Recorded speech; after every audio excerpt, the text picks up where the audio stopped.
संसार में सबसे श्रेष्ठ कौन? जो भजन करता है। भजन करने वालों में सबसे श्रेष्ठ कौन? श्रेष्ठ भजन करने वाला कौन माना जाता है? तो बोले सर्वभूतेषु यः पश्येत् भगवत भाव मात्मनः भूतानि भगवत्यात्मन्येषु भागवतोत्तमः। जो अपने अंदर और सबके अंदर अपने इष्ट देव को देखता है, कहीं न्यूनाधिक नहीं, कहीं छोटा बड़ा बुरा भला नहीं देखता, अपने अंदर और सबके अंदर अपने ही आराध्य देव को देखता है। चाहे प्राणी हो चाहे पदार्थ हो, सब में मेरा प्रभु विराजमान है। जो भगवत स्वरूप में स्थित रहता है, जिसकी ये सिद्ध दृष्टि है कि यहां भी प्रभु है, यहां भी प्रभु है, यहां भी प्रभु, कोई कण नहीं जो प्रभु ना बने हो, वो सबसे बड़ा भजनानंदी माना जाता है। श्रेष्ठ महान भागवत कौन? भगवत्यात्मन्येषु भागवतोत्तमः। उत्तम महाभागवतो जो अपनी आत्मस्वरूप प्रभु और सर्वत्र प्रभु विराजमान है, ऐसा अनुभव करते हुए भजन कर रहा है। सब में मेरे प्रभु विराजमान, यहां भी बाहर भी सब जगह प्रभु विराजमान। गृहीत्वापीन्द्रियैरर्थान् यो न द्वेष्टि न हृष्यति विष्णुर्मायामिदं पश्यन् स वै भागवतोत्तमः। वो सबसे बड़ा महाभागवत है जो इंद्रियों के विषय आए, अनुकूल विषय में हर्षित नहीं, प्रतिकूल विषय में शोकित नहीं। इच्छा के प्रतिकूल आया समय परिस्थिति विषय व्यक्ति तो द्वेष नहीं, अनुकूल आया तो हर्षित नहीं। ये सब भगवान की माया है, ऐसी दृष्टि बनी रहती है। अनुकूलता में हर्षित नहीं, प्रतिकूलता में शोकित नहीं, चाहे व्यक्ति वस्तु स्थान परिस्थिति। अनुकूल व्यक्ति आया कोई हर्ष नहीं, प्रतिकूल आया गाली दे रहा अपमान कर रहा, कोई शोक नहीं। ये भगवान की माया है। लेकिन भगवान तो सब में समरूप से विराजमान है। उसकी ये सिद्ध दृष्टि बनी रहती है कि हमारे भगवान की माया है, इसलिए निंदा में, स्तुति में, मान में, अपमान में, अनुकूलता में, प्रतिकूलता में जो सदैव एक रस रहकर भजन करता रहता है, वही उत्तम महाभागवत है। देहेन्द्रिय प्राण मनोधियाम यो जन्माप्यक्षुद्भय तर्ष कृच्छैः संसार धर्मैरविमुह्यमानः स्मृत्या हरेर्भागवत प्रधानः। वो भगवत भक्तों में सर्वश्रेष्ठ भागवत धर्म है जो जन्म मृत्यु भूख प्यास श्रम कष्ट भय तृष्णा इनको जीत चुका है। महाभागवत कौन है? अब जन्म का कोई भय नहीं रहा। क्यों? यदि मेरा जन्म होगा तो मेरी प्रिया जो मेरे साथ होंगी। अब मेरा जन्म कर्म बंधन से नहीं होगा, अब प्रियाजू के साथ होगा। यत्र यत्र मम जन्म कर्म भिन्न नारके परमे पदे अथवा राधिका रत निकुंज मंडली तत्र तत्र हृदय में विराजिता। भजन कभी नष्ट नहीं होता। अगर चूक हो गई किसी को भगवत प्राप्ति नहीं, तो अगला जन्म जो होगा महाभागवत के रूप में, वो ब्याज सहित भजन। जैसे हिरन में फंस गए तो अगला जन्म हिरन का, पर हिरन के ही रूप में ऐसा भजन हुआ। अगला जन्म ब्रह्मबोध संपन्न महापुरुष के रूप में। उन्हें कहीं वेदांत पढ़ना नहीं पड़ा, जन्म से ही ब्रह्मबोध। भजन ऐसा प्रभावशाली। जन्म का भी भय खत्म। पता नहीं मेरा जन्म हो कि ना हो। वैसे तो पक्का पता चल जाता है अपने को कि अब खत्म हो गया, अब नहीं होगा। अपने कोई जब पेट छक जाता है तो दूसरे से प्रमाण नहीं होता। जाने मोरी छाती, अब हमारी जगह नहीं रह गई, भर गया पेट, पता चल जाता है। ऐसे अपने को पता चल जाता है जन्म होगा कि नहीं, खत्म खेल, पता चल जाता है। और मृत्यु का भी भय नहीं। जैसे विशाल हाथी गजराज के गले से फूलों की छोटी माला टूट के गिर जाए, उसे पता न चले, ऐसे भक्तों की मृत्यु होती है।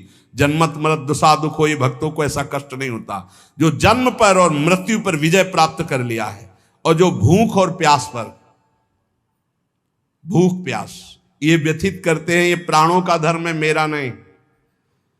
धैर्य पूर्वक जो सह लिया गया, ऐसे जीवन में बहुत समय आए, बहुत समय, एक दो दिन नहीं, बहुत समय आए। प्राय सच्चे कहते हैं, शायद आपको विश्वास न हो, वृंदावन के सिवा मुझे कभी रसोई में बैठकर भोजन मिला हो ऐसा पूरे जीवन में कभी याद नहीं, कभी, कि ये ऐसे किसी गांव नगर में प्रवेश करके किसी रसोई में बैठना, गंगा का किनारा छोड़ना तो था ही नहीं।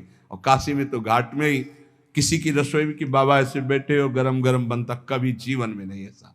कई कई दिन पर उत्साह ऐसा बढ़ता, मुझे भगवत साक्षात्कार करना है, इस बात का उत्साह किसी बात से फर्क नहीं पड़ता था। कभी ऐसे नहीं कि ऐसे बिल्कुल शोकग्रस्त कि कई दिन भोजन नहीं मिला तो नवीन उत्साह नहीं, जैसे भगवान रखते हैं, बहुत आनंदमय जीवन।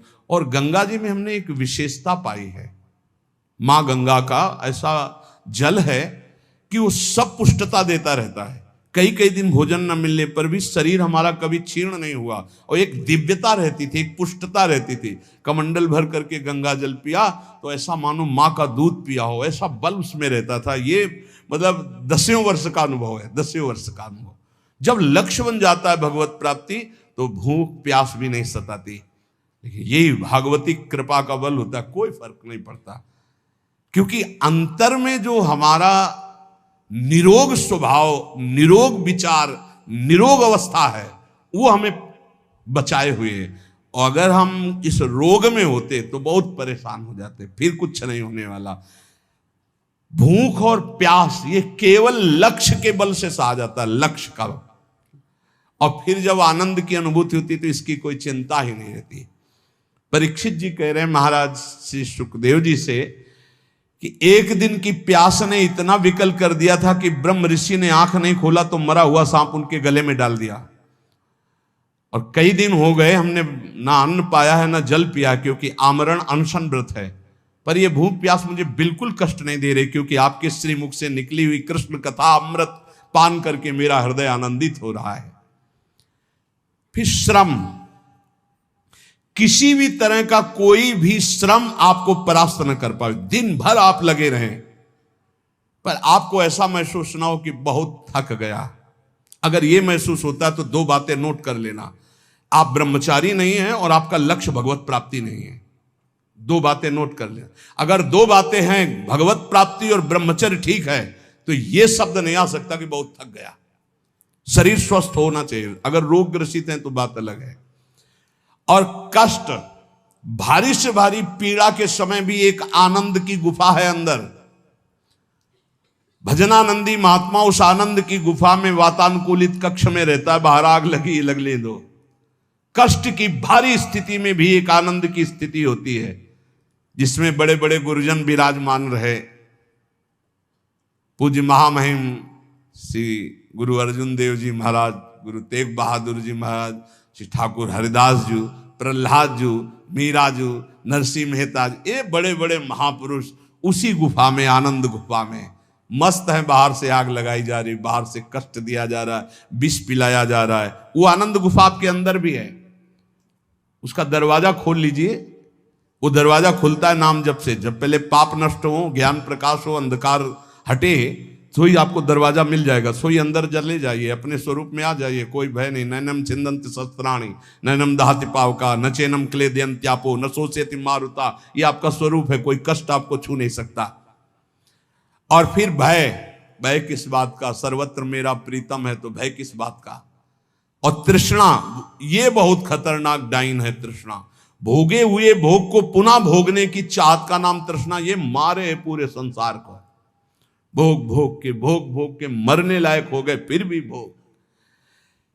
शरीर जन्म मृत्यु, भूख प्यास प्राणों का धर्म, श्रम कष्ट इंद्रिय मन का धर्म, भय बुद्धि का धर्म, तृष्णा गलत स्वभाव। तुम कहीं हो ही नहीं प्यारे, क्यों परेशान हो? हट इनसे, साक्षी बन, दृष्टा बन इनका। पर ये दृष्टा गुरु कृपा से ही बना जा सकता नहीं। दृष्टि और दृष्टा सब घसीट लेगी माया, बहुत विचित्र है। दृष्टा बने हुए भोग करोगे और कहोगे हम दृष्टा हैं, फिर नरक भी मिलेगा, तब भी बने रहना दृष्टा। जो पुरुष, देखो ध्यान दीजिए, जो खास बात है, संसार धर्मई रवि मुह्यमानः स्मृत्या हरेर भागवत प्रधाना।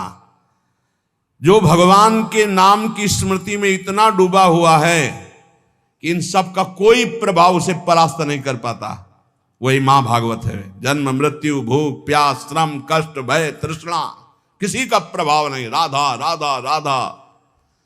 न काम कर्म बीजानाम यस्य चेतसि संभवः वासुदेवैक निलयः स वै भागवतोत्तमः। जिसके मन में किसी भी नवीन भोग भोगने की इच्छा नहीं है, जो कर्म प्रवृत्ति उनके बीज वासनाओं का नाश कर चुका है, जो एकमात्र भगवान के चिंतन में निमग्न रहता है, वो महाभागवत है। किसी भी भोग, अंदर खुद पूछो क्या चाहिए, जब कुछ उत्तर ना मिले, जाहे न चाहिए कबों कुछ नहीं, ना उत्तम ना धम न सत ना सत, शांत, कुछ नहीं चाहिए। ये कब होता है? भजनानंदी महात्मा भजन में तृप्त रहता है, उसे कोई चाह नहीं रहती। जो एकमात्र भगवान में निवास करता है, भगवदानंद में कोई नवीन भोग भोगने की इच्छा नहीं, कोई कर्म प्रवृत्ति का बीज ही नहीं, क्योंकि अब कुछ चाहिए ही नहीं। सब कर्म होते हैं कामना से, कामना से कर्म, कर्म से बंधन, फिर कामना, यही चक्र चलता रहता है। जो निरंतर भजन में इतना डूबा हुआ है कि कोई वासना नहीं, कोई इच्छा नहीं, कोई कर्म प्रवृत्ति की चाह नहीं, वो भगवत प्राप्त महाभागवत है। नयस्य जन्म कर्माभ्याम न वर्णाश्रम जाति भी सज्जतेस्मिन्नहं भावो देहे वै सहरे प्रिया। जो इस शरीर अभिमान से मुक्त हो चुका है, अपनी जाति कुल धर्म आदि का कोई अभिमान नहीं, सत्कुल में जन्म लेना, तपस्या कर्म वर्ण आश्रम, इन सब के अहंकार से जो रहित है, निश्चय वो भगवत प्राप्त महात्मा भगवान का महाभागवत है। न यश स्वपर इति वित्तेष्वात्मनि वाभिदा सर्वभूत समः शान्तः स वै भागवतोत्तमा। जिसको धन संपत्ति का कोई राग नहीं रह गया, शरीर में अहंकार नहीं रह गया, परिवार में अपना पराया नहीं रह गया, सब पूरा विश्व हमारा परिवार, शरीर में अहंकार नहीं, और 1 रुपया अपने पास नहीं, अपने नाम नहीं, अपना नहीं। जो सर्वत्र समस्वरूप परमात्मा को देखता है, किसी भी घटना से, किसी भी उससे विक्षिप्त नहीं होता। अच्छा हुआ, जो हुआ अच्छा हुआ, भगवान की बड़ी कृपा, इसमें भी कोई मंगल होगा, और शांत रहता है हर परिस्थिति में, वो भगवान का उत्तम महाभागवत है, उत्तम भक्त है। त्रिभुवन विभव हे तवेप्यकुंठ स्मृति रजितात्म सुरादिभिर्विमिग्रयात् न चलति भगवत पदारविंदाल्लव निमिषार्धमपि यः स वैष्णवाज्ञः। ये विश्राम की तरफ सत्संग है, ये श्लोक को ध्यान से सुन लो।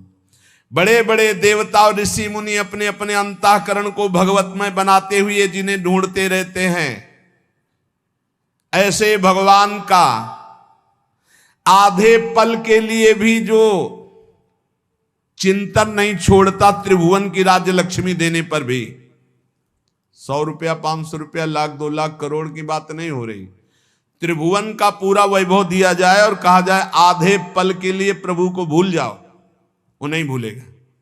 बोले